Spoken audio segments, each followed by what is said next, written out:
This morning we're going to get started with pharmacogenomics and a what's new in my specialty discussion of it. Dr. Formea, who has a doctorate of pharmacology, studied her postgraduate training in critical care and did a postdoctorate in pharmacogenetics. She's here to speak with us and teach us a little bit. Please give her a hand. Good morning. Morning. Isn't this breakfast awesome? It's wonderful, isn't it? Well, welcome. Thank you for that kind introduction this morning. And we're going to be talking about one of my favorite topics, pharmacogenomics. So bear with me as I work with this. We move this slide forward. Oh, there we go. Hold on. Let's get back. All right. All right, I have nothing to disclose for today's presentation. And there are 3 learning objectives for this morning. And those include defining the impact of pharmacogenomics on a patient's risk to benefit calculation or decision, identifying various challenges and implementing pharmacogenomics, and explaining some current approaches to applying these pharmacogenomics panels within the clinic setting. Now, as we start, I'd be really interested by a show of hands to see how many of you all in the audience have done either a direct-to-consumer, or have sent in your tests or had tests done for genetic testing, just by a show of hands. Oh, it's pretty good, about half of the room. Excellent. All right, and by second show of hands, how many of you in the audience have ordered pharmacogenomics panels for your patients? All right, very good. That's a lower number, maybe about a third. All right, well, very good. Thank you. Let's jump in. All right, so as we have emerged from the COVID-19 pandemic, we have really looked forward to the jumpstart of businesses and healthcare and moving out of what was a really terrible time. And what predictions were recently, just as we were about to come out of this pandemic, is that genomics is a growing area. It's really impactful.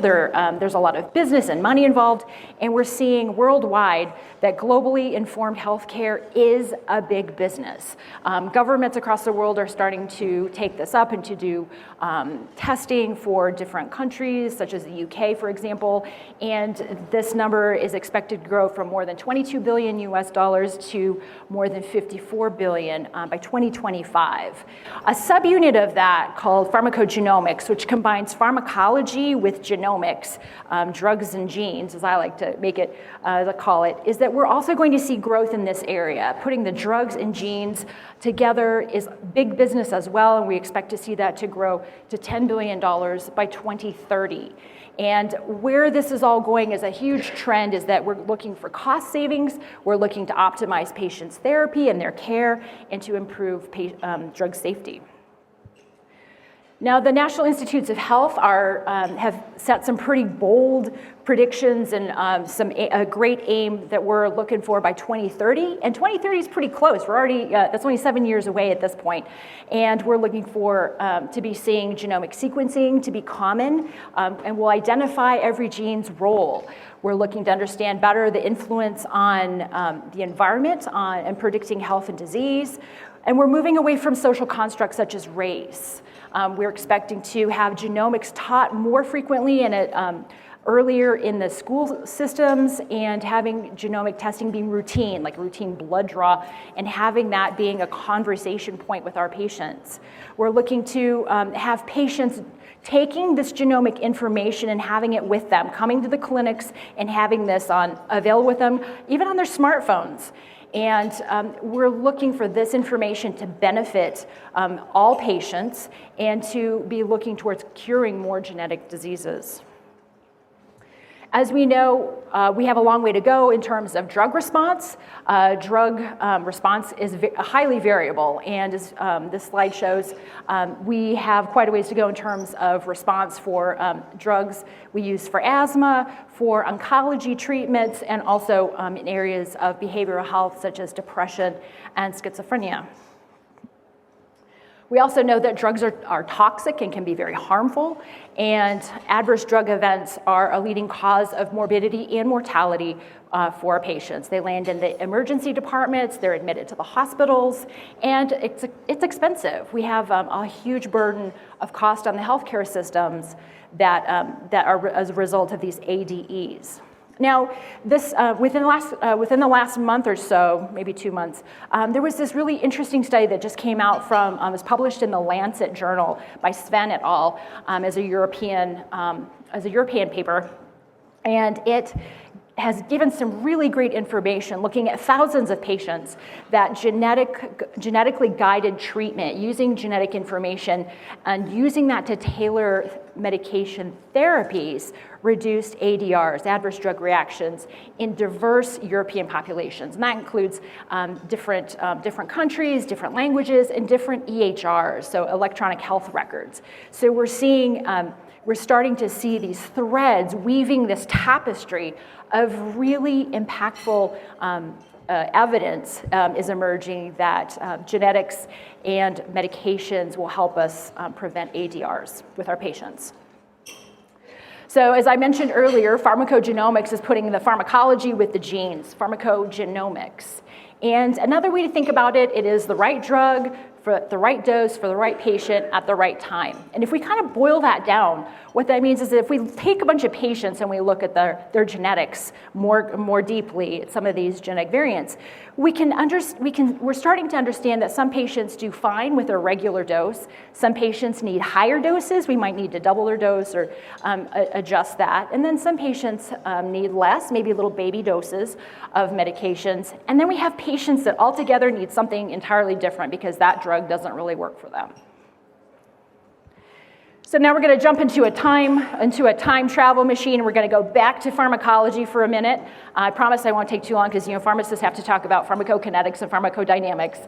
And as we recall back from that pharmacology time, pharmacokinetics, really kind of boiling it down, is that pharmacokinetics is what a body does to a drug. So when a patient or an individual takes, like let's just take ibuprofen for example, ingesting the ibuprofen, the drug is absorbed, the drug is distributed across the body through the blood, it's metabolized, broken down by the liver, it's excreted, flushed out, eliminated through the feces and the urine. And what happens then is that chemical is available through the body, and we have pharmacodynamics. And the pharmacodynamics is what the drug does to the body. So in that case, we have ibuprofen acting on swelling in places in the body, and we see these effects on receptors, intracellular targets, and ion channels, and to see that effect. Now, when we have genetic variants, what happens is that we have genetic changes somewhere either within the pharmacokinetics or the pharmacodynamics. And where we have seen a lot of information and where we see these tests, pharmacogenetic test panels, is we're really looking at metabolism in the pharmacokinetic side of the equation, and we're also seeing some growing information within receptor information as well. So as I said, the liver is involved in that metabolism, and it's important for pharmacogenomics as you're starting to look at these panels for your patients. Within the liver, there are these families of enzymes that help break down and make these metabolites and things more water soluble. Most of our drugs are active. We take them, we ingest them, they're good to go, they're active, like that ibuprofen. And when the liver acts on it inactivates it into these metabolites, breaks it down, flushes it out. So you're looking at that top green big star to the little star. And we have a very few handful of prodrugs. These are drugs that are not yet active. When the liver activates these prodrugs, and there's only a few of them, I have listed a few of them here: codeine, tramadol, clopidogrel, and tamoxifen. When the liver acts on those drugs, they become active. So when they're ingested, they're not active. So we do have that going from prodrugs, going from inactive to active state. Now let's change gears for just a second after we talked about some of those pharmacogenomic principles. Pharmacogenomics testing follows genetic testing lab testing in other respects. It's really commonly done as a swab or some of these tests are spit tests, where saliva tests. We have blood draws, and what happens are those samples are sent to laboratories. The genetic testing is done there at those facilities. A report becomes generated, is available, and put into either PDF form or provided through portals for providers to be able to get to that information, to deliver that care to patients, and to interpret and share that information with our patients. It usually takes about 7 to 10 days, and again, the provider interprets those results. And we're still in this process of really better understanding and delivering this care, portability of this information. So this is one of those things we'll talk about a little bit in the barriers towards the end of the discussion. Now we're going to jump into a patient case to go through with the rest of the program here. A 31-year-old female with a history of postpartum depression, 2 failed antidepressant drug trials, multiple drug sensitivities and allergies, and unpredictable response to pain medications. She is here today for pre-op workup for ACL repair, status post-ski accident. She mentions she is concerned about pain management after surgery, and that she had recently had some pharmacogenomics testing done. Of note, she's taking sertraline 50 milligrams daily and a multivitamin daily. Family history, her dad had an MI in his 60s, and her mom had melanoma in her 60s as well. Recent BMP shows that her results are all within normal limits. So for all intents and purposes, we have a youngish, healthy patient.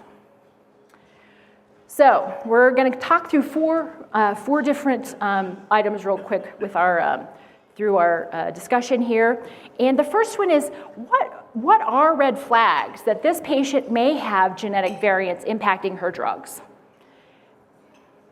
Yes, I heard that in the audience. She failed 2 antidepressant trials, and that's important because the patients who fail drug trials, not only they may have more resistant depression, and we also see that this can happen with postpartum depression as well. More difficult to treat the more failures that the patients have with these therapies. She also has a really interesting medication history. She has multiple drug allergies, and she also has sensitivities. This has been common with the patients that I've seen in the clinics, is that they tend to have tried a lot of different things, and they really can tell you all the different things that they have tried. So that's information that's important to suss out with them as you're having discussions with them. And then the other thing is that she reports variability and poor response to pain drugs. This is another piece to pick up from patients when you talk to them. And I really encourage having those discussions to understand maybe some of these underlying medication history pieces with patients. The next point is, could genetics impact her response to her antidepressants or pain drugs? And the answer to that is yes. Many drugs are metabolized by CYP2D6 hepatic enzymes. CYP2D6 is a really cool enzyme in that it metabolizes about 25% of FDA-approved drugs. So it's a really impactful pathway for breaking down medications that, when you have genetic variabilities, it can really gum up your systems. So this is really important in terms of drugs such as tramadol and codeine. And remember this, tramadol and codeine, this was mentioned earlier, they're prodrugs, and this is going to become a little more important as we keep pushing through this case. All right, so the patient gives you her results, and on the top you can see what her results are. She has CYP2D6 intermediate, and her other 2 enzymes that we see here are normal. On her report, we have this lovely green, yellow, red kind of stoplight idea. These types of reports are fairly common. There's different color codings because we're very used to the stoplight kind of approach. Many of the genetic reports have different ways of binning, putting them into different groups or putting this into the reports. This particular example has put the patient's good, the green, on the left, and in the middle is the yellow, and we don't see any in the red bin, which would be really, strong caution. Be really careful here. Yellow's warning. Really check into this. Green's, pretty good. So we see here in this list that the only thing really available, in the green list, it says oxycodone, right? So This would be, if we're looking specifically at the report, a good choice. And if we dig down into the report further, patient information says she's an intermediate metabolizer, and we would expect to have some typical response for this type of drug. So this is kind of in a nutshell how we would approach looking at this and how this might be helpful for us, because the green medications are really to help guide us. Those medications we see, codeine and tramadol are in the yellow, so is hydrocodone. So these are ones that we would want to be really cautious about. We want to kind of look into those a little bit deeper. For the purposes of this of the conversation, oxycodone with CYP3A5 is not really important in this point. It's a bit of a complicated enzyme, and oxycodone for this part disregard that. Okay, so quickly looking at codeine and tramadol. This is a drug. These are prodrugs. So again, thinking about prodrugs becoming active drugs. And we have patients that are ultra rapid metabolizers. That means their metabolism is very fast and they're creating a lot of this active drug. And in this case, it's creating analgesia and can cause some significant side effects with breathing and such, the different adverse effects of codeine and tramadol, creating some morphine metabolites. And then if we look at the other side of the spectrum, patients that are very poor metabolizers, so they're stuck over there on the left-hand side of that, the prodrug in the top corner, they're stuck at the prodrug stage. They can't activate that drug. So they are having very low drug concentration. So they're not having pain, analgesia for their pain. If we think about that ultra rapid situation, lots of active drug, high drug concentrations, we're having a lot of drug hanging around. These patients have toxicities, and we're going to switch their drugs up. Poor metabolizers have low drug concentrations. Again, just reiterating that. These patients are not feeling that analgesia.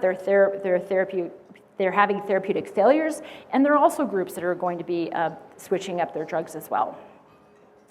Now, from the report, as we recall from that other slide, the patient is a CYP2D6 intermediate metabolizer. So they're closer to that poor level. So they're not really activating their analgesia too well. They've got lower drug concentrations. So in terms of if a patient may have had some good, some analgesia from previous medications, maybe for minor procedures such as dental or minor work, those being procedures that happened. But for more painful, like orthopedic types of surgeries and things like that, that medication may not cut it for them. And as we look at their report, again, we see the green, yellow, red, and this is kind of to put this all in context in the sense of why codeine and tramadol are sitting in that yellow section. And oxycodone would be a good choice to consider based on the limited CYP2D6 impact for this medication. Okay, so getting back to the case. What should you consider for managing her post-op pain? Well, using a report is helpful. Focus on what might likely work for her. Again, thinking about minimizing opioids. We're working towards that with our medication management. Using nonsteroidals and acetaminophen and rotating those and using those to support care and minimizing those opioids. And another important point, too, is to think about have these conversations with our patients about what worked for them in the past. This might also go into maybe a little discussion about family history. Have these patients, maybe some of this has happened in her family as well. So this brings in a lot of opportunities to discuss these issues with our patients. I'm going to go back to that. And the last question is, are there any pharmacogenomics issues with her antidepressant? This patient is, according to her report, she's a CYP2C19 normal, and with this report, remember, she's taking sertraline. Sertraline's in the green here, so that makes sense. Sertraline is metabolized by CYP2C19, so that all makes sense. Her report shows that she should have a typical response for this antidepressant. So in this case, sertraline, it breaks down the CYP2C19 enzyme breaks down active drugs. Sertraline in this case is one of those many, many active drugs. And metabolism breaks it down to these inactive metabolites so the body can flush it out through urine or feces. And in this case, with these active drugs, very active metabolism removes it and causes reduced drug concentration, so there's not going to be enough drug in the body to get to the brain for activity. And then with poor metabolizers, what happens is the drug is not broken down for removal. It results in large amounts of active drugs. So we have high concentrations of drugs. Ultra-rapid metabolizers will have therapeutic failure because they don't have the active drug around. Probably going to switch drugs. And for poor metabolizers, they're really building up too much drug. They might need little baby doses because they're not able to clear the drug, and they're likely going to need to switch drugs. So some things to consider there. And we know the patient's a normal metabolizer with CYP2C19. So we're looking at this. Great, this all makes sense from a pharmacogenomics standpoint. And this is a good choice for this patient based on pharmacogenomics. So last point here, are there any pharmacogenomics issues with her antidepressant? She does not appear to have any pharmacogenomics issues with sertraline. And I want to focus here. There can be other issues that happen that have nothing to do with pharmacogenomics. There are a zillion other types of factors to consider that may or may not impact this care, but looking specifically at pharmacogenomics and this enzyme, this looks very good, and she doesn't have any drug interactions that I would be concerned with. All right, so who, what, and when are we thinking about testing for genomics? And I kind of put this big picture there to kind of think about the different places where there's testing going on for our patients. There's neonatal testing across the span of life, and pediatrics. On the other side, geriatrics. We can see all these different places where pharmacogenomics testing, whole exome sequencing can happen across the lifespan. Tumor testing, anytime, of course, looking at those genetic variants within the tumor. And we're seeing a lot of uptake in terms of direct-to-consumer genetic testing. Those are we kind of in the business call it recreational genomics. And those are things like, do you or your family members have widow's peaks? Do you like to eat cilantro? Does it taste like soap? All these different things. We see this wide diversity of information coming in, and we're seeing growing utility for genomics all across the lifespan, from young to older patients, and depending on the type of medications and the needs throughout the lifespan. This information goes into the clinic setting to, once that information is put into the medical records, as we move that forward, then this provides information for all of you as providers to be able to put together the drug and genetic pieces as you're providing care longitudinally across time for patients. And I just want to reiterate that medication selection it takes in a lot of factors. And I think, as we know, there's all sorts of things to consider with patients, including their preferences and values. And remembering to include genetics, to look for genetics. That's another thing, is looking through your medical records, if that is available, or the patients bring this information to you, is important. Another thing to think about, too, is it's important to be aware that patients may be coming in with some unrealistic expectations. It's important to reset those expectations, that having this report printed black and white for patients to help them understand that it's to help give another piece of this puzzle to help understand how to use medications better. And that helps to reset some expectations for them. Implementation barriers. I've been in pharmacogenomics and working with it for more than 20 years. I was working I did a postdoc and did laboratory work with Paige gels. And so it's been so interesting to see the movement from research, benchtop, all the way to the clinical applications of this science. And as we've taken massive amounts of data, we have moved this and tried to figure out what is relevant. How do we help patients? Which patients get the most benefit? Where does this work? These medications, where are they most effective? So we're seeing these changes. We also have barriers to overcome in this space. We have barriers in terms of trying to educate our provider colleagues. We have barriers with trying to get some of this information into the informatics systems in our hospitals. We have barriers to trying to get payer coverage by our insurance payers. We also have the challenge to make sure that we're delivering this equitably for our patients, and also doing this ethically so that we're honoring our patients. Now we have a risk to benefit consideration calculation. If we're not using genomics, some of the risks include having adverse drug events, having toxicities and inefficacies. We're having it's important to know that our patients are really aware and cognizant of genetics, genomics, and all these things. They're really hooked into the internet and reading so much about it. So they are leading us there, I think, in many ways. They're participating in these national biorepository efforts, all of us, Heredigene, Right10K, for example. They're doing direct-to-consumer. So they're bringing this to us. So we need to be aware of that. And another thing to consider is that with this growing knowledge, there's growing legal awareness as well. Medical legal responsibility is increasing as this knowledge is becoming more ubiquitous. Now, in terms of benefits, I think we're able to use this genomic information for a patient's lifetime. We're able to improve our patients' adherence because they feel like it's tailored to them. We're improving clinical outcomes and safety, and we're ultimately reducing healthcare costs is really the big goal here. Now, as we wrap up here, it's important to note that there's increasing acceptance and use of pharmacogenomics and genetic testing is increasing. And as the American Psychiatric Association has said, pharmacogenomics testing is considered reasonable and necessary in limited circumstances. And that important word, limited, is that we need to be able to use this new technology to help us make better medication decisions and work with our patients. And it will continue to grow. Our patients will continue to come to us with that information and expect us to be able to use that and to apply that to their care. And with that, I appreciate your time. I thank you for your attention, and I'm happy to answer any questions.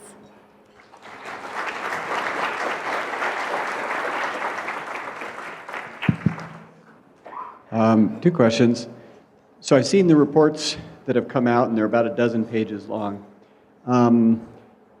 Is it possible to order these targeted for what you want specifically, like antidepressant, metabolism, rather than the entire panel? That's one question. Then the second is, if you get the test done one time, is that good for life, or does your genomics ever change as you get older? Mm-hmm. Great question. So the first question is, can we get the specific genes ordered rather than the big panel? Is that correct, sir? Yes. So yes, that is possible. Some of the laboratories, in terms of ordering these specific tests, I'll give some examples like ARUP, Mayo Clinic Laboratories, Quest, all these different groups.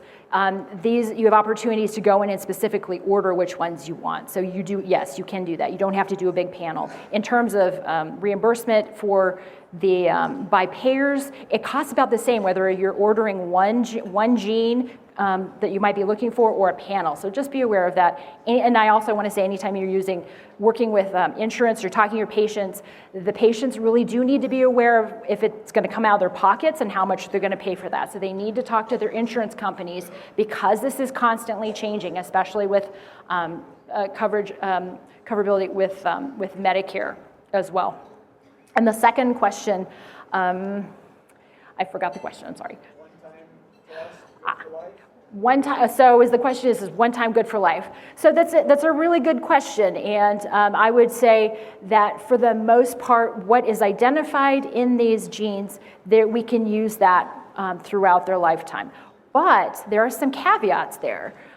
We could have more knowledge come in and we could know that there's more variants. And so that wasn't initially covered on that first panel if it was a genotyping test. Now, if it's sequencing, well, sequencing looks at every single base pair and you have all this information. That information would actually be there, and some of that has to be rerun to identify those key components. So it depends a little bit on which test they had, depends on what point in time, how much knowledge we had at that time, and how relevant that is. We also, this is another caveat, because I worked in transplantation, is that when we have organ transplantation or we have blood transfusions, we can have scenarios where we have different DNA floating around in the body. So that can really kind of also gum up some of those results as well. So it's really important to really think about having a conversation if you're going to talk to a patient who had a liver transplant, for example, because all that liver with their metabolic enzymes is totally different. It's non-native. So another caveat there. So for the most part, these results can be used throughout their patients' lifetimes, but there's also some things to remember as we move forward through time with their results. Great questions. Thank you. Yes, sir. Yes, could you comment on the cost, out-of-pocket costs, and current coverage of Medicare and Medicaid commercial insurances? Okay, great questions. Those are always, I always hear these questions. Those are great questions. So first question is how much do they cost? So there's a wide variability of these tests. These tests, pharmacogenetic testing, used to cost in the upper more than $500 to $1,000. I mean, it used to be very expensive. The costs have been driven down closer to the ballpark. I'm giving a ballpark here, closer to 300. So I'm going to say upper 200s through 400, 500. So there's this range. I'm going to say an average is like 325. I feel like I'm on The Price is Right. 325, 350, and those are kind of ballpark averages there. Now, in terms of commenting about coverage by commercial payers in Medicare. So there are different coverages across the country, different coverage groups across the country, and I've trained across the country, so I'm very aware of where there's different breakdowns. But it really depends on your region, and this is a Noridian region, I believe. And going into that, there are some really there's great information out there on the internet to go into that to look at what the coverage is for the specific Medicare partner for this region, and it depends on what's being tested, why it's being tested, when was it tested for these patients. So I do recommend going in there to look at that specifically. Now, in terms of commercial payers, what's happening is that these payers are kind of watching each other. First off, United Healthcare does cover some of this testing. An example I'll give you with I recently was looking at some benefits is for clopidogrel. So really, to really be looking at some of these different, it varies widely. So each patient, each situation has to be looked into deeply because some do and some don't. And as the evidence is coming out, we're starting to see the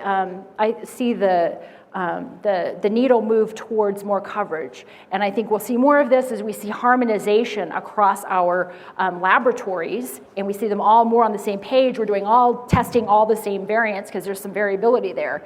And I think there's going to become more harmonization with it right now, but it's very variable right now. Did that answer your question, sir?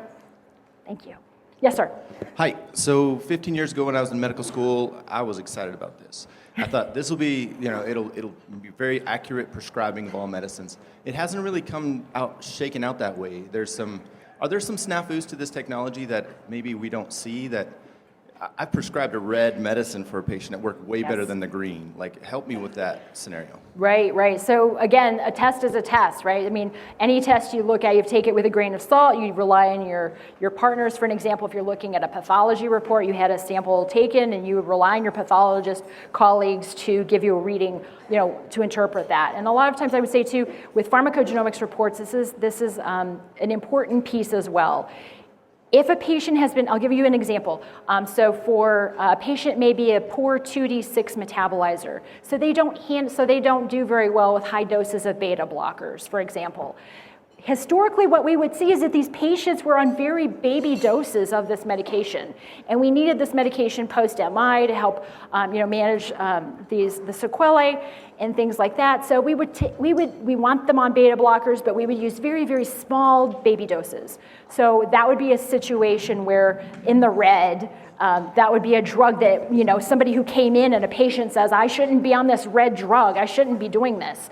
And where you would say, yes, but you could use a little bit, and it's been effective for you. So it's resetting those expectations and understanding that better. That's assuming that red drug is like those genes are active, right? So what if those genes are not active? Like HER2, not all HER2 folks go on to develop breast cancer. So that's my conundrum here. Like, if we're going to be held legally liable as this becomes more legally known for prescribing red and not prescribing red and just prescribing green, otherwise consulting with all these people, to me I think this science is still rough and it needs to be honed down to something. We're just assuming that this is gospel, that this is the reds are reds and we should never prescribe, right, and the greens are greens and we can definitely use those. Yes. But clinically that hasn't shaken out. So that's my issue with presenting this as though it's 100% fact. Right, right, and that's true. That's absolutely true. That's one of the pitfalls of having this, having another report, having more technology, and then we're being held responsible for it. And yes, that is something that we really have to be aware of. Like, you know, some of the genes that are on some of these panels are not. They've got less evidence, and maybe they're not so useful, and maybe they're in the red. But we also have some really good evidence with some of these pharmacokinetic enzymes, for example, that I would say are really useful and are very impactful for pharmacokinetics. So that's been, so it's a balance, and I fully agree with what you're saying. Yeah, thank you. Yes, ma'am. Along the same lines, very often on prenatal panels, we will pick up mutations for which no condition is known, but subsequent investigation may turn that up. Mm-hmm. And so I don't see, should we be transferring that kind of prenatal panel to the pediatrician, or should we just let sleeping dogs lie, or what is your recommendation for this particular situation? In terms of a pharmacogenomics panel. Yes, and because if there's a mutation that's shown up prenatally that subsequently is an important mutation, as an obstetrician, it'd be pretty hard for me to stay up to date with this particular child's mutation when they're 10 years old and they should not receive drug X. Because times change, right? Right. So what do we do with that? And that's a really good point. With many of these studies that have happened, like the Right 10K was performed at Mayo Clinic. I was there at the time when we worked through these processes. We only reported on a small number of the pharmacogenes. All this other information was locked down, all this stuff for research, all these genes that we don't know about yet. So part of that process is, and these large genomic companies, they're taking this data and they're warehousing a bunch of it. And as time comes forward, as we move forward through time, this information they're responsible for helping us know what it is we're supposed to know.